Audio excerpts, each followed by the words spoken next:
Halimbawa, si Secretary Pangandaman, siya mismo ang tumanggap eh. Kung sinabi ng lead investigator na pati yung laman ng affidavit ay tatanungin nila, sasabi ko, sandali lang, mukhang lalampas kayo doon sa ibinigay sa inyo na authority, yung delegated authority. Parang inutusan kang bumili ng suka, eh nag-grocery ka na, parang ganon.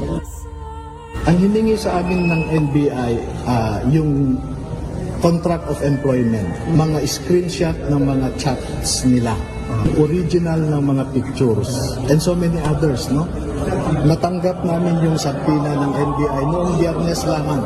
Yung iba umuwi sa mga kanilang bahay, no? So, yung contract of employment na hinihingi nila, ang problema namin, wala na dito si Saldico para mag-issue ng certification na empleyado sila.